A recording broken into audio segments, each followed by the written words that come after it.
one of the things that we often see with successful founders, especially after exit, is they try to repress all those memories. And then the story we hear is not reflective of the blood, sweat, tears, and physical as well as emotional pain that we experience as we go through this process.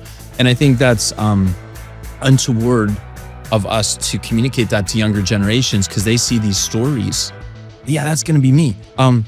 You made ramen noodles for forever. Like, it might be 10 years of pain. Yeah. And it might be 10 years and then it fails and then you have to do it again till you find the one that works. Right. But that's amazing. I love that. I don't love the CAC. That makes, I'm starting to sweat a little bit. Is it getting warm in here? CAC of 17,000 and we're selling it for 50 bucks. We haven't even gotten into our first B2B SaaS or B2G SaaS CAC when we actually launched the software. Okay, let's go down that. I mean, I think at one point we were at $100,000. Oh my, it is. Okay. Guys, turn the fans on or something. I'm in a cold sweat, or maybe it's a hot sweat, or I don't know what's going on here, but I'm having a physical reaction. Yeah.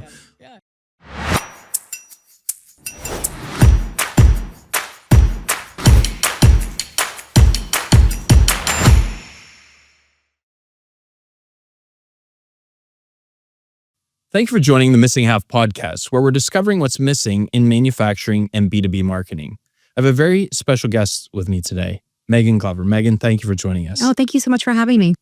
So Megan, you are the founder of 120Water, which has grown from a direct consumer lab testing company, kit actually, into a leading platform helping governments and water professionals manage drinking water compliance with a background in software and go-to-market strategy. You've been involved and recognized nationally as an innovative entrepreneur and leader in public health.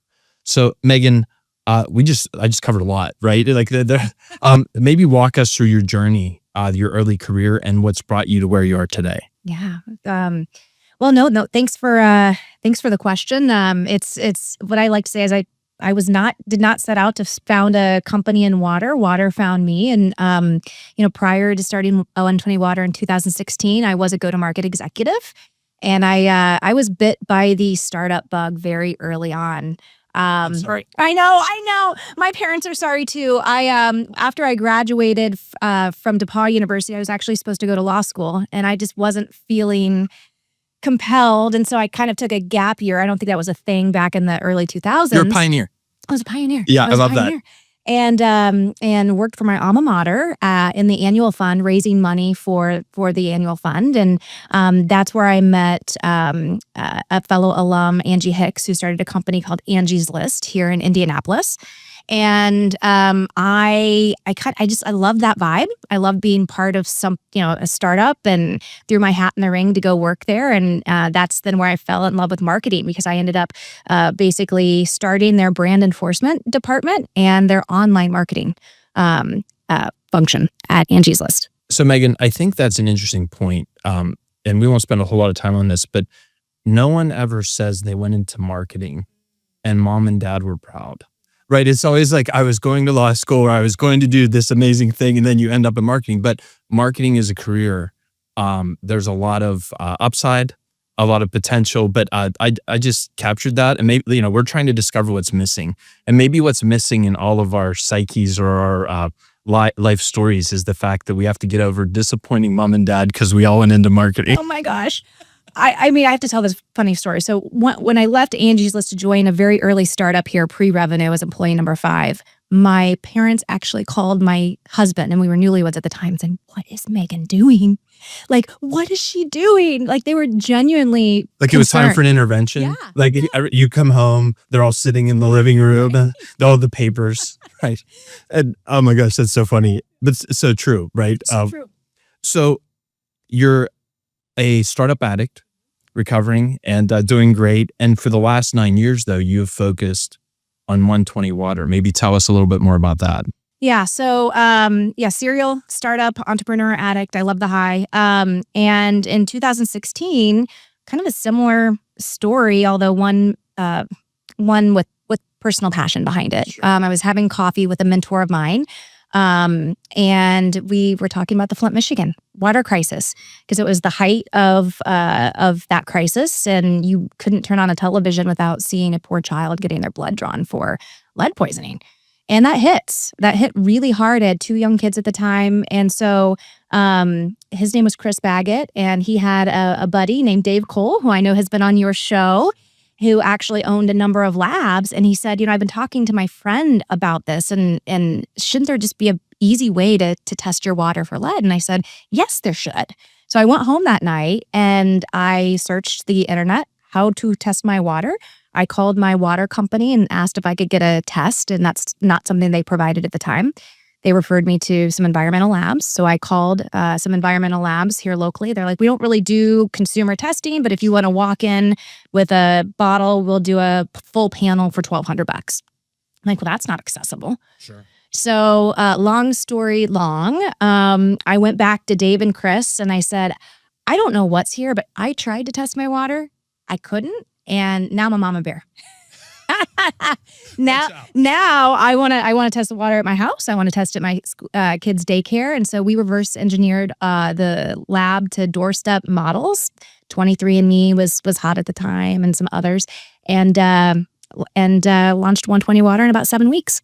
Oh, congratulations. I mean, it's been an incredible journey. I think a couple of things I want to unpack there. Number one, you didn't start out, and I think this is a mistake that a lot of young entrepreneurs make, is they want to go out and make a lot of money.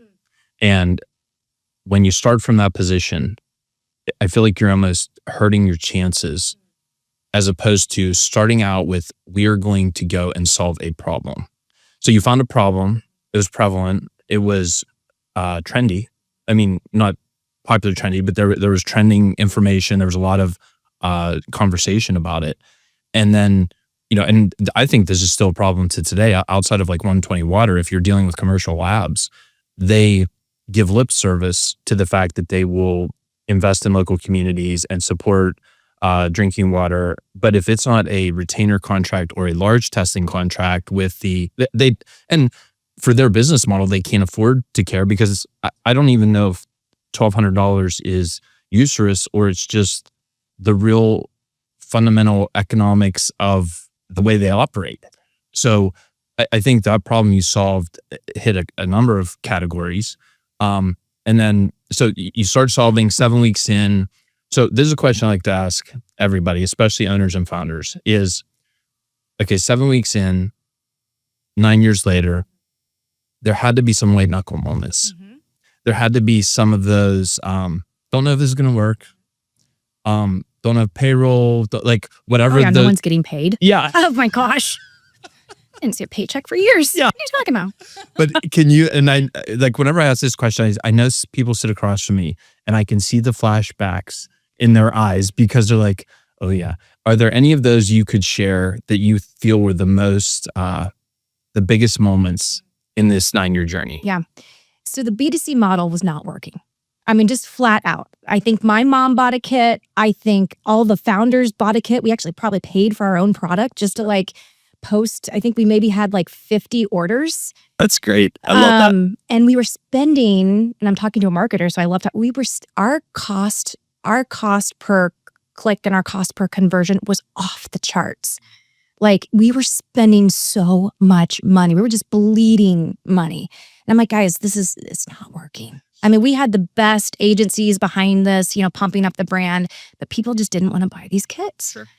And so, as the B2C model was just floundering, I became very personally passionate about the actual market and drinking water regulations, because I became curious. I'm like, how did we end up here in the first place? How did the Flints end up here in the first place? And what's the safe drinking water regulations? And are there more Flints out there? And so we happened to get connected to Pittsburgh Water and Sewer Authority.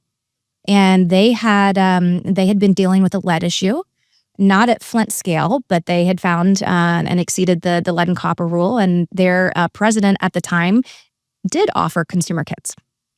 He was probably very, he's like, well, if this is public, we want to make sure we have an offering to assure our residents are safe. And the floodgates opened. They were sitting on like 4,000 unfulfilled kits. Wow. When we met them.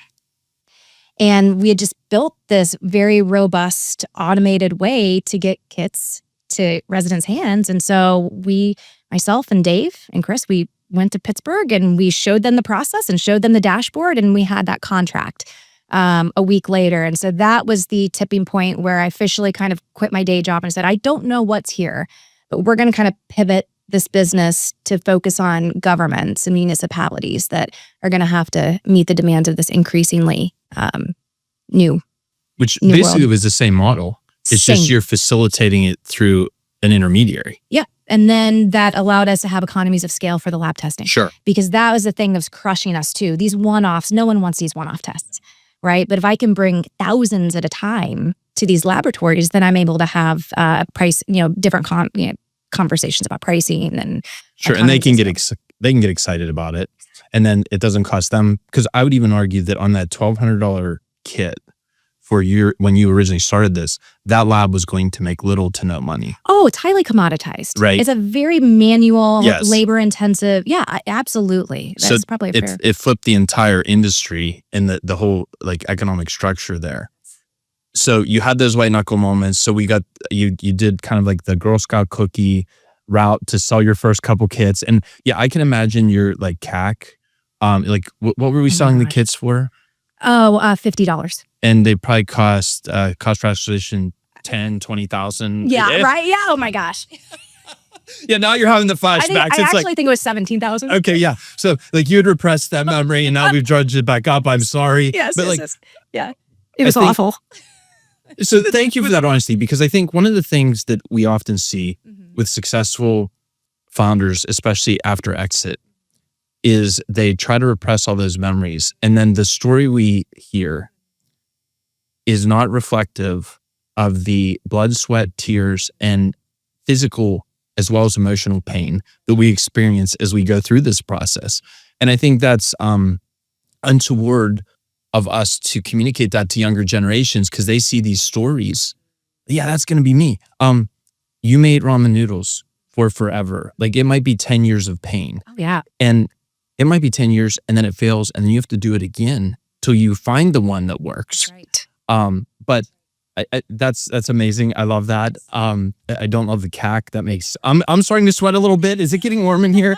CAC of 17,000 and we're selling it for $50. We haven't even gotten into our first B2B SaaS or B2G SaaS CAC when we actually launched the software.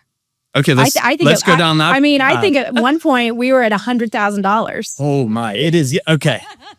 Guys, turn the fans on or something. I'm in a cold sweat, or maybe it's a hot sweat, or I don't know what's going on here, but I'm having a physical reaction. Yeah. Let's talk about that a little bit, though. We as marketers know the first one is always the most expensive, and you have to figure it out. Yes. You have to throw some lines in the water. You got to test and fail repeatedly till you figure it out. You had a marketing background, and a lot of folks we talk to in PE and VC are not as accepting of those ideas, even to entertain them. I mean, when we talk to them, it's not about talking about marketing as a capital lever for growth. It's always like, well, we don't want to spend that. They have expense in their mind, not invest. Let's talk about $100,000 CAC and how you were navigating those waters with the board, with the investors and that type of thing. How difficult was that, and how did you make it through that?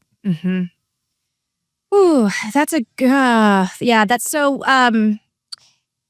We were fortunate in that when we made the pivot to government, we also landed a very large customer contract that really funded the business, self-funded the business to about $2 million. Oh, nice.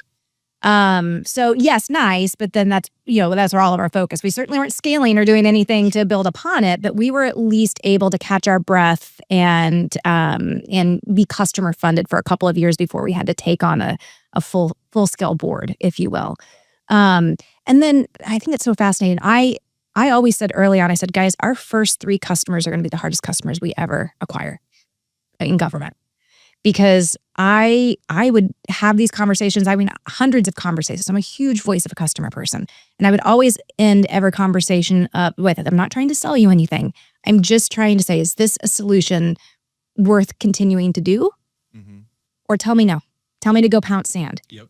And in these conversations with very large utilities, they'd be like, I think you got something here, but I can't invest in you in at least 3 years because I know that you need to be around. Like, I know that your technology needs to have some sort of street cred. And so from that, I always had that mentality that our first 3 customers were going to be the hardest. And then our first 30 to get to some sort of like repeatability were going to be even harder.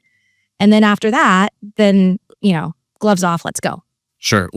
If you had self-funding through customer revenue, then you at least weren't dealing with capital calls whenever you have $100,000 CAC. So that makes that not easier, but simpler, I think, in a certain sense. And yeah. And then I think as an entrepreneur, more validation and conviction in your idea. So we use kind of that self-funding of those 2 contracts to then get our first 3 customers. Sure. And then we also use that time to do a ton of voice of customer, say, what does the next product suite need to look like? Software suite need to look like? And then that's what we raised the Series A on. And then all of the unit economic conversations that come along with that. But yeah.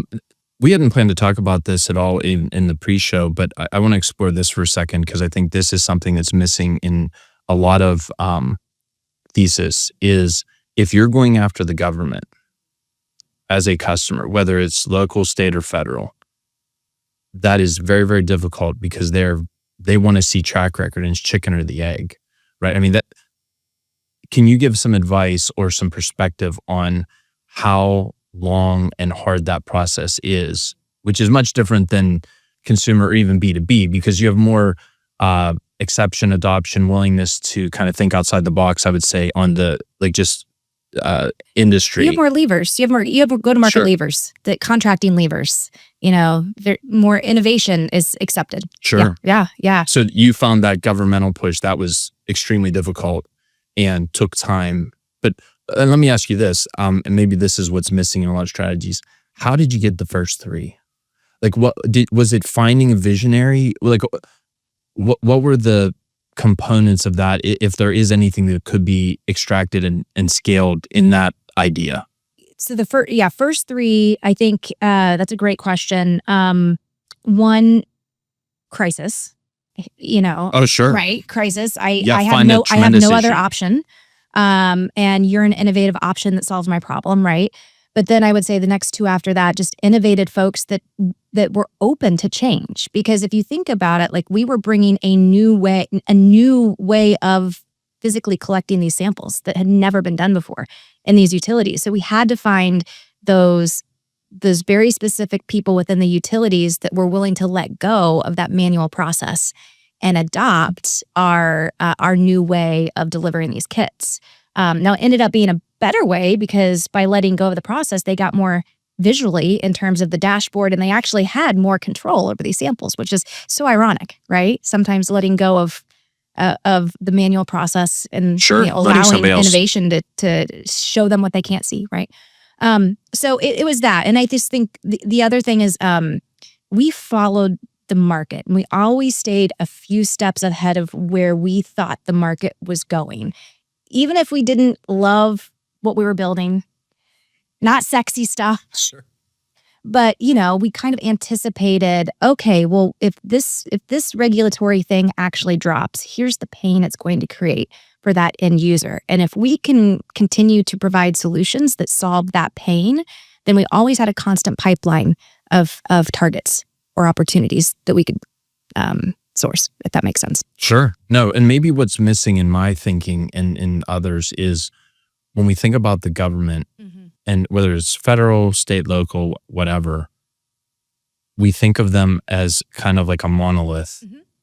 Whereas there are still humans that work there and they have human psychology, and there has to be a component or a small group that are early adopters. And maybe in our ABM or in our canvassing of the market, we need to do a better job of recognizing signals from their organizations as far as early adoption, and that needs to be our like dream 100 or that we need to hone in on. And that's a great takeaway. And I think for me, that's something that's missing, has been missing in my approach to it. And Thank you for that nugget. Cause I think I'm going to figure out how to scale some of that.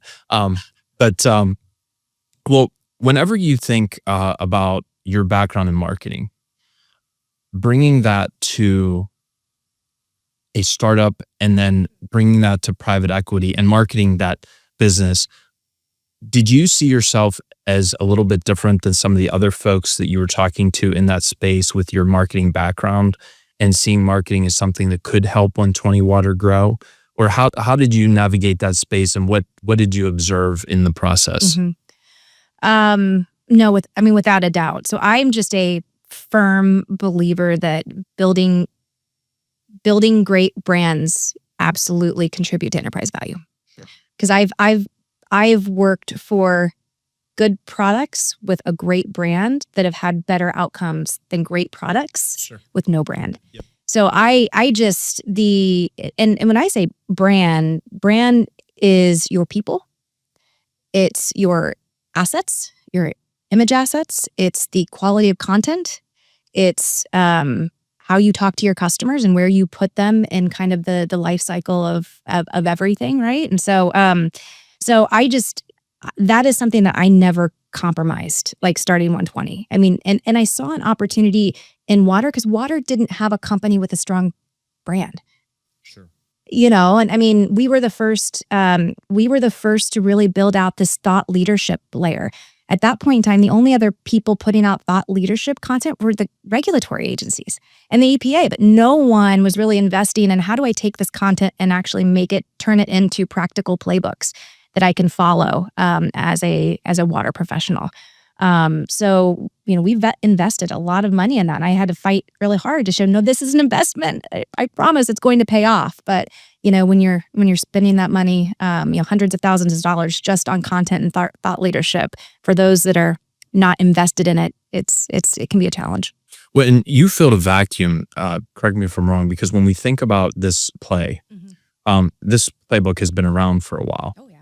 But when we think about your target audience, that would have been more cutting edge and newer because there was nothing in that space. I mean, I'll plug your podcast, Making Water Work. I was listening to, I think it's the second episode, and you guys talked about your target audience is still running most of their operations via Microsoft Excel spreadsheet. They're not even on Google Sheets or maybe even on the cloud. They're still on the desktop versions of these softwares and running that way.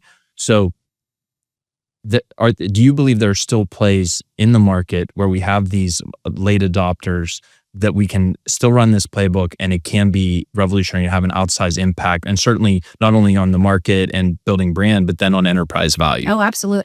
I think that we're at the tipping, like we haven't even started. Like I think, it's only opportunity in water because we've seen that it works, right? And the other thing that I maybe will go back and say what I saw so clearly when we started is water professionals and water utilities don't market to their customers.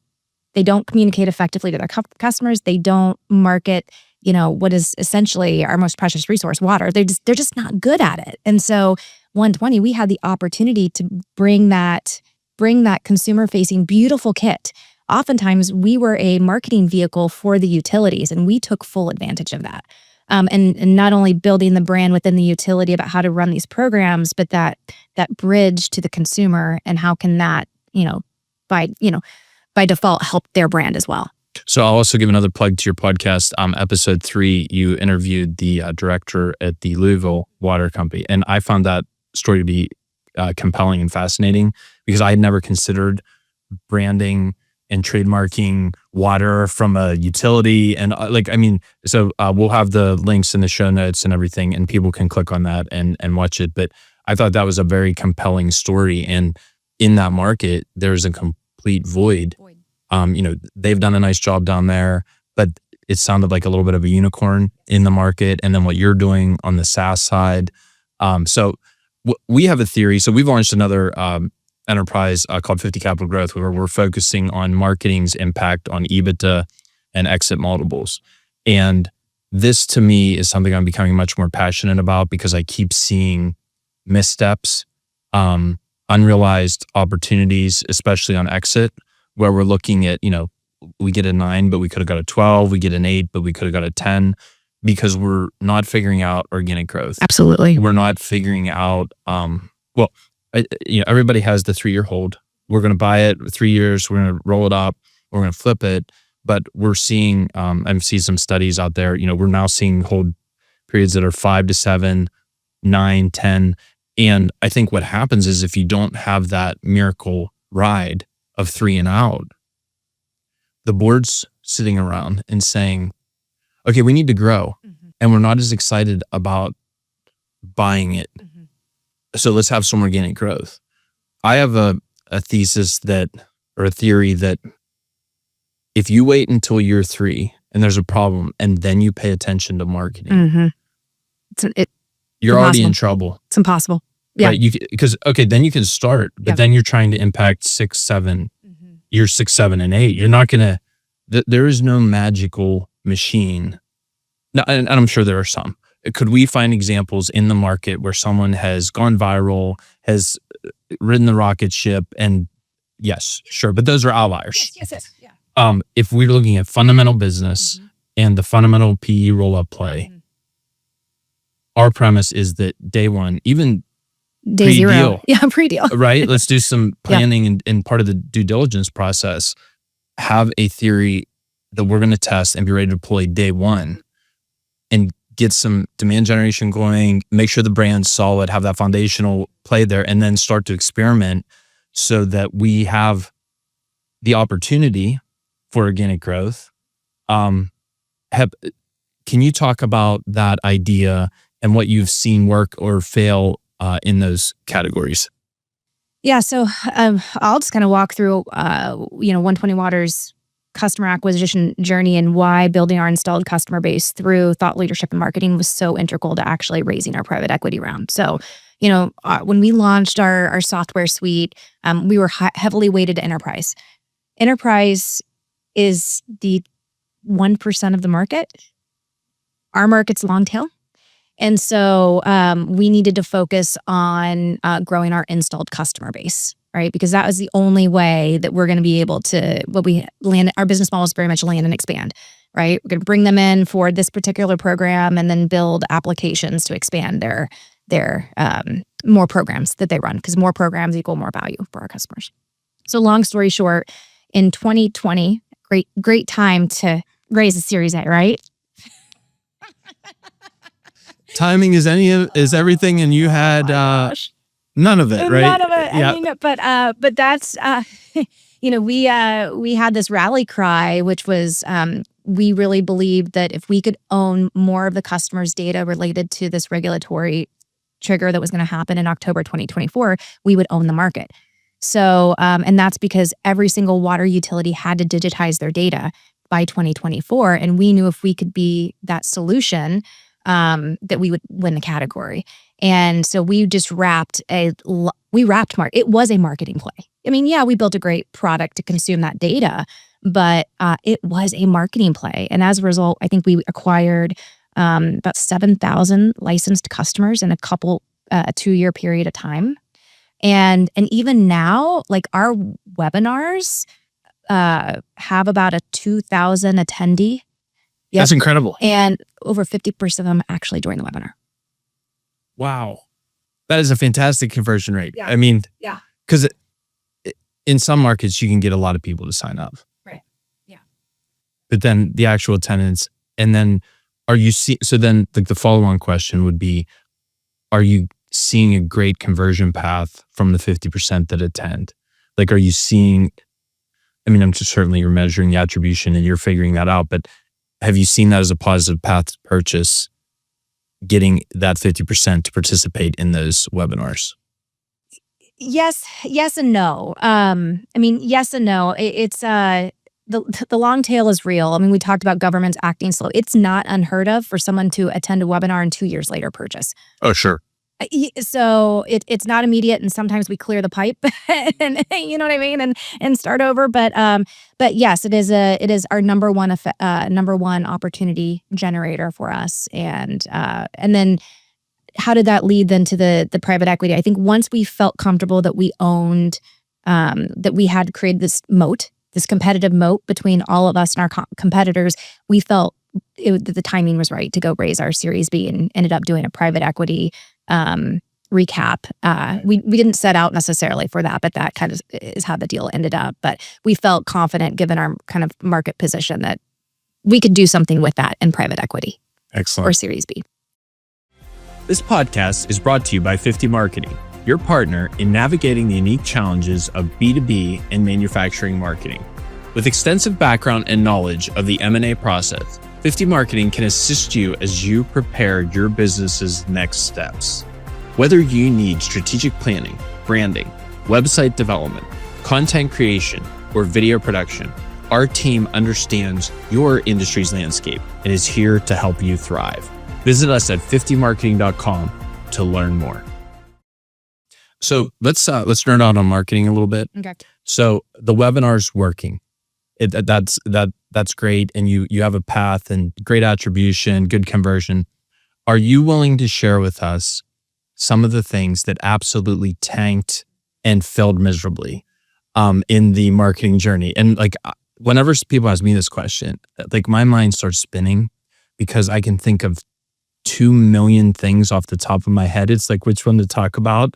And I think young marketers, especially, like, well, we're going to do this thing, we're going to put everything into it, and it's going to work because I want it to, and I believe in it. And I think this is the best idea. Over the years and the lost battles, I've come to not believe in anything until it is tested and we get market response, and to not care. You're right. Okay. It's not we have you. 10 ideas. It's not about you. Yes, it's about them. It's who's going to respond. How are we going to get a reaction that's going to drive whatever the goal is? What are some things you guys tried that just absolutely washed out? Oh my gosh. So I know, that's what I mean. How do I distill it down to, I mean, paid advertising does not work. I mean, just forget about paid advertising. Right? Sorry. I mean, just for our audience, right? Just well, no, but I think in B2B, that's a fair, yeah. It used to be, there was a premise that Meta could deliver through Facebook and Instagram a tremendous amount of targeting. And then there were some tools you could layer in to really get down into the details. I mean, at this point, we can find anybody and we can deliver ads to them on Google, on Facebook, on Instagram, YouTube, everywhere. We have not seen that drive revenue. No. I think it can drive brand and help us on that front. But as far as attribution, it's a waste. A waste, yeah. A waste. So I 100% agree with you. So that is a tactic. And then I think as an overall thesis and strategy, marketing speak does not work. So I had to change my vocabulary coming from B2B SaaS to, water, because it does, they see through it.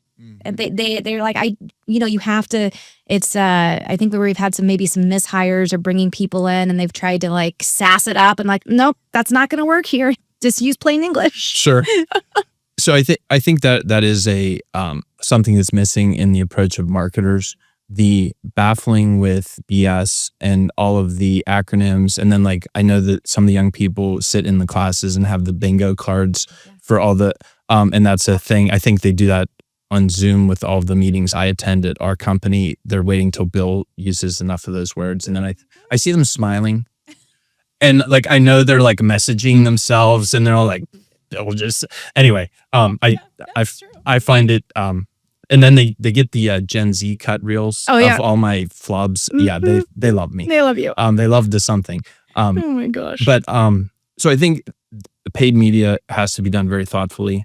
I think what we're seeing the best application of paid media is finding something that works organically, then amplify it, thought leader ads, really push the YouTube, whatever. That is the model for B2B. And I think one of the challenges that we face in B2B is a lot of the clients don't want to hear about testing. They want you to come up with this big idea. And I think it's a resource constraint. They don't have the bandwidth, at least the spaces we operate in. We're not working with multi-billion-dollar companies that have 80 on staff. And we're mid-market. And I think they're opinionated, a lot of the owners, founders, and C-suite, that if you take these ideas and they're like, nope, this is where we're going because this is the way we've always done it. So I think there's a challenge there in this space. Then you have the other side, which you have people who are like test, and they're more fun to work with. And you usually almost always get a better result. Absolutely. So were you able to find that testing a lot of ideas was integral to the success of 120Water? It's been integral to the success of my career. Sure. Because I think, the power of testing and removing bias is just, I feel like, if you're a good marketer, that's, part of one of your priorities, right? And I learned very early on that what maybe works for me may not work for the audience. And how do you know that unless you test it? So anyone who says, hey, I don't want to test, I want to get it right the first time, that would be immediately red flag in terms of, I don't think I'm going to meet this person's expectations. That's right. It never works. It never works. I mean, you might get lucky, but that's not a good way to run a business. Luck's not a strategy, right? No, it's just, it happens sometimes, and it's never sustainable. Yeah. No. So we are constantly testing, even down to the, we're big swag people. Like, we take our brand with us in the field. So we have different brands that we've created within 120, like the Bow Wow brand, which is the Badass Women of Water brand. And then at Rural Water, we'll have the swag kit, and we're big on Legos too. And so again, we test even down to okay, well, that Lego failed. People don't like Back to the Future, so stick. When, maybe you can offer some advice to young founders who are in a startup and who are thinking about really looking at VC and private equity. How much does your life change as a founder? Your product focus, pedal to the metal, you're in the weeds. And then what? You're splitting your time 50-50 between that and now board and spreadsheets. Yeah, spreadsheets and cash management. Yeah, talk about that. Yeah.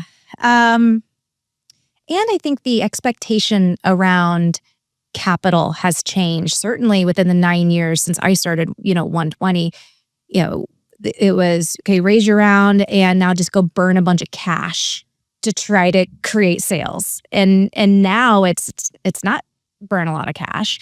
It's, get to profitability or show us that you have a path to profitability. So for it's not, I would not have changed my journey whatsoever because we needed the capital to get where but it is not for everyone. And so that's where I would say lean on people who have gone through, those funding rounds.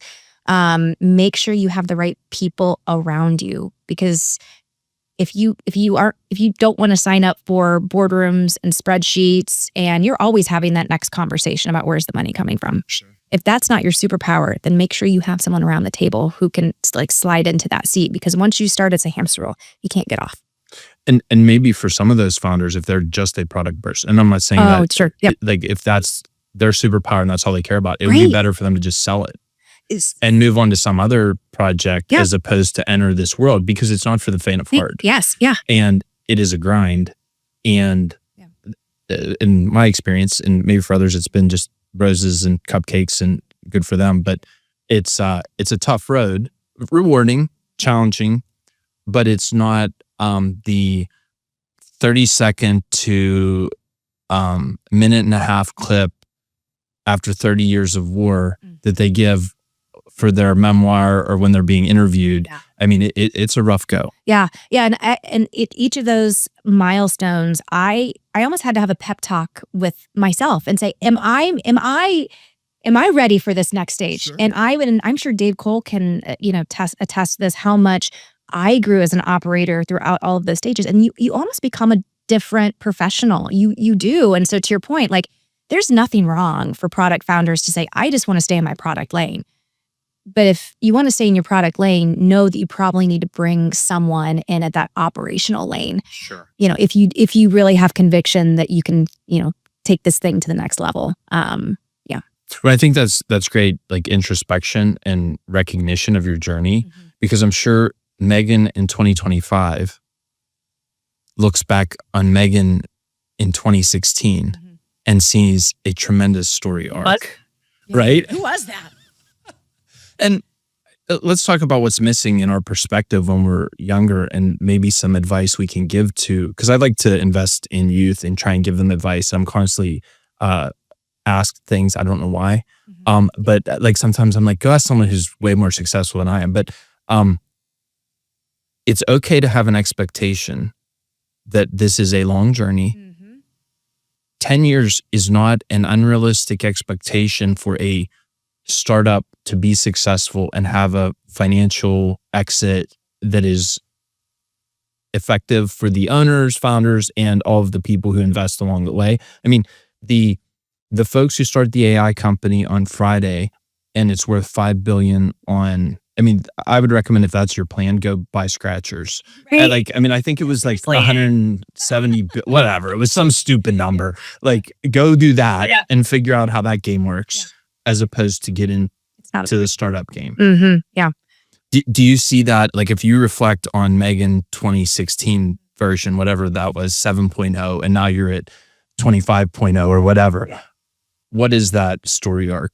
Like, and how have you just had to grow and stretch yourself at those stages to make it? Yeah. Well, I mean, clear as day, and it was my co-founder, Chris Baggett. So I had to convince my co-founders that we were going to go into software.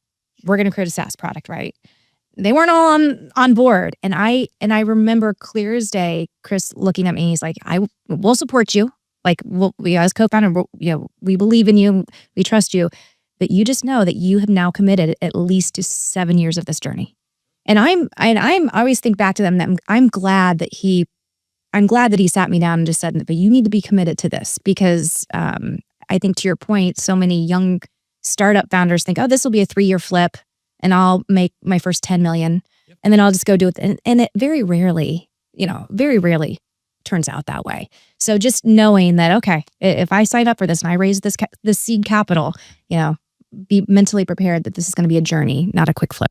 I think that question that Chris asked was so important for you to answer. And not to him. Right. You weren't answering that to him. Megan was asking Megan about that and answering Megan, because if not, you may have on that journey had to stumble upon that question as opposed to proactively deal with it.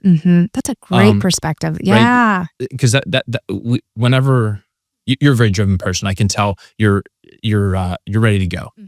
And if you decide you're going to do something, you're going to make it happen. Right. But if we don't decide that we're doing it, we're just kind of like there. You're half in, half out. Present, but not committed. So I think that question, that's a great question from someone who was in your sphere of influence and was able to kind of make that decision point, that moment occur.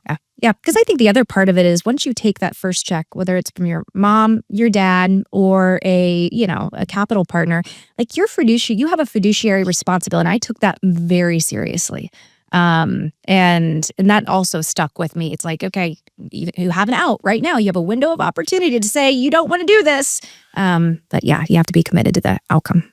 I think one of the other challenges that occurs is, so let's say if early in your career you have success, that doesn't make certain that the next startup is going to go as well, or those conditions are going to come together. Because one of the things we've seen in our marketing work in supporting startups is we often find people who caught lightning in a bottle in the first round, and then maybe they're looking for that second play and it just isn't happening. And I don't know if I think it's a combination of market conditions and then human condition. The market conditions may not be as ripe, or like cost of capital is up, right? Like, and then there's other pressure. So it's not churn and burn and earn, it's earn, prove it, and then more capital. But I also think it's a human condition where maybe in the second or third go round, we forget how long it takes, how much patience, and then you're probably at a point where financially it's not as important. So if it doesn't go, whatever. Like, I mean, it's good, but it's bad, but it's not the end of the world. Yeah. Like, have you seen that with any other startups and startup founders that you've been associated with, that like the second or third is completely different than the first? Oh, yes, absolutely. I mean, more times than not, right? I feel, and I also think it's the applying in marketing and go to market. I'm just going to apply that playbook that worked. and it's this disaster, right? Disaster. And I think, so I will say, I think where I've seen it right is when entrepreneurs have actually brought just fresh, to your point, fresh eyes, fresh perspective. And they're not just, I'm going to rinse and repeat that here, because I've never seen it work.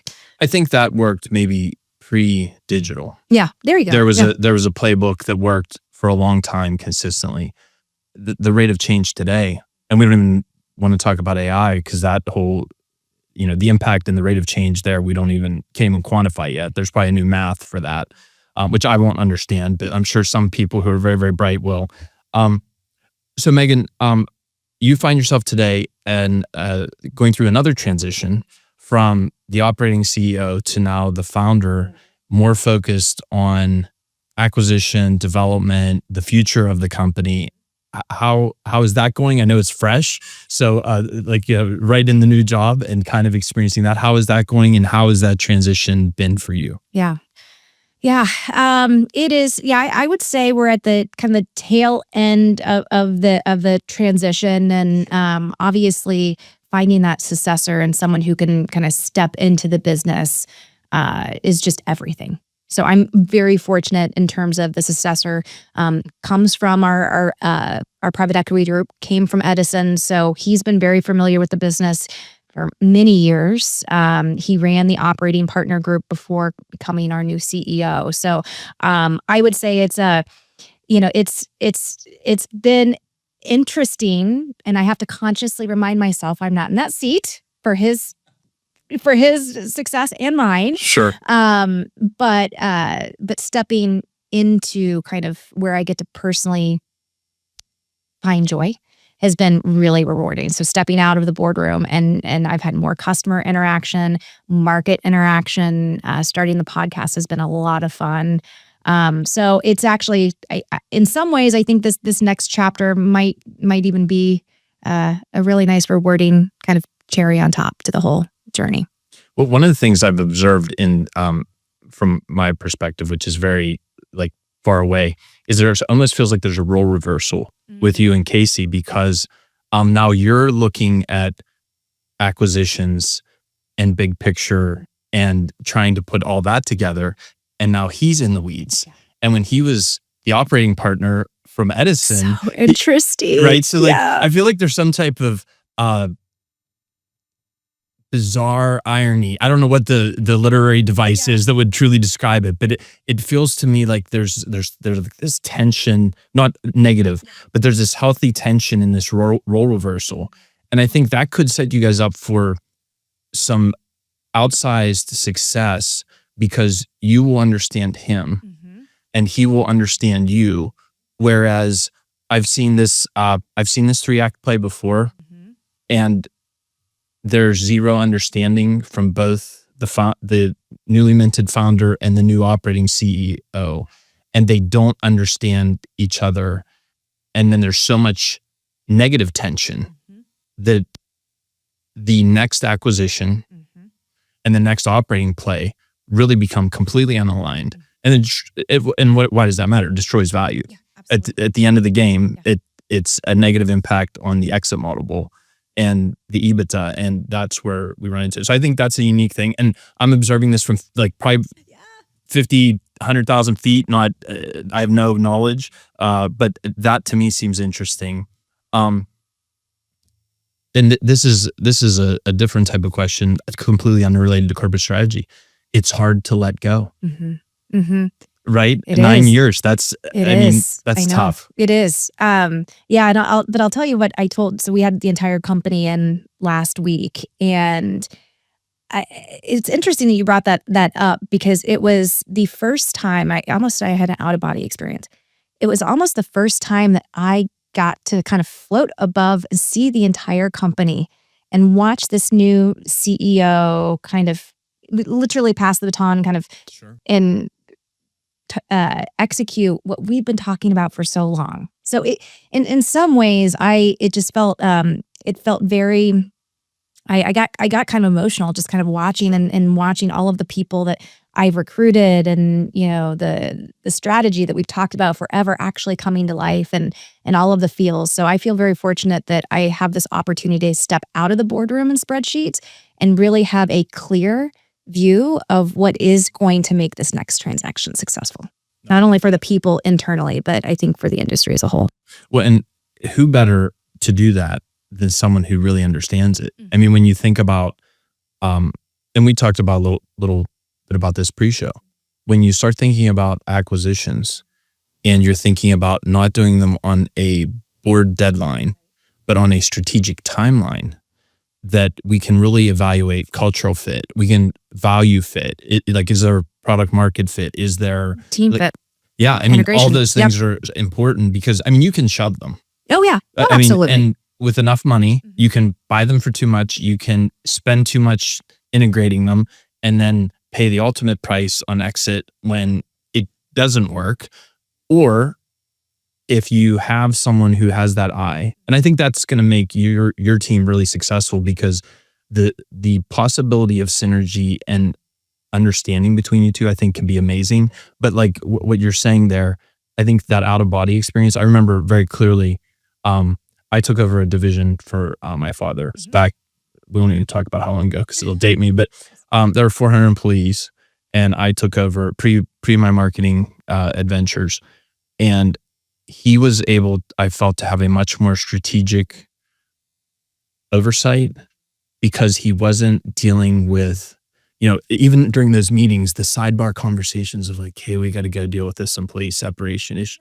Right. Like, I mean, and the insurance company called and we have to renew, like there's some policy deadline. Like, so I was in the muck. You got to inherit all of those. And, then his strategic oversight was more clear because he wasn't bogged down with the grind. That's right. So yeah, I think there's a lot of value in you having that perspective. And I think you're going to bring a lot of value to the organization through that. So congratulations on that journey. Thank you. Well, Megan, this has just been a fantastic conversation. We have gone around the world in about an hour. We've been in marketing, we've been in PE, founder, I think some great advice. If there was one thing you would want to give our listeners as a takeaway from your journey, and we support the 30-second pause for you to think about this, right? Good, like you don't have to just yeah. Oh, I have this since it's my one line.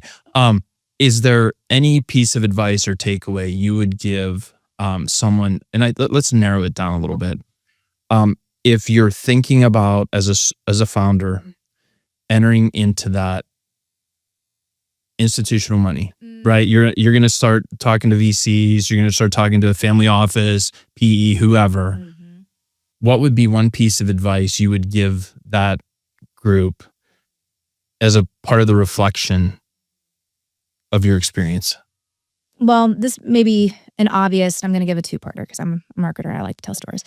But I think, I'm assuming that you've mapped your market and you have conviction around your business model, how it scales. So it is amazing to me how many entrepreneurs don't think it all the way through. And then they get to that inflection point, and even if they wanted to close around, they couldn't because they haven't thought about what is the TAM? What is my go-to-market motion? What are my resourcing needs beyond just capital? Like, what's the team I need to build, right? What's the next milestone? And then, beyond that, just having a really sound business model, my advice would be do your research on who you're thinking about taking money from. Because it's not just about the money, it's about the partnership that you're going to create with that new partner. And so that's almost as important as the check that you're going to receive at the end of the day. So do your research, and even though it's intimidating, make sure that it truly is a partnership at the end of the day. So I think those are two really important points. In the first is be prepared for scrutiny like you've never seen before. And it's just business. Yeah. It will feel personal, but they will crush your soul with questions. And if you do that, if you are not prepared for that, it will be professionally and personally devastating. Absolutely. Yeah. And the second thing there, I think the money comes with strings attached. Always. So, I mean, I don't want to like equate it to marriage, but like you are going to spend a significant amount of your waking hours with that entity on your mind. At the ballpark, when you're on the jog, they will be your constant companion, and probably in your dreams and some nightmares for the rest of your life with flashbacks. So like, I mean, and not to like over dramatize it, but no, it's real. That's right. It's real. And it can eat you. Or it could, I had a business we had a partner in that business that it was not a great relationship. They were anyway, not to get into details, but it was a nightmare situation. And I live recognizing that. And I don't ever want to do that again. But I wouldn't know that until I've lived it, right? You wouldn't know that. So, well, Megan, this has been fantastic. Thank you for joining us. Congratulations on your podcast, and thank you for hosting us here in one of the studios you use here in Indianapolis. This has been fantastic, fantastic city. Enjoy the sights and sounds here, and just really appreciate you joining the show. Oh, thanks so much for having me. Thank you for joining the Missing Half podcast, where we're discovering what's missing in manufacturing and B2B marketing.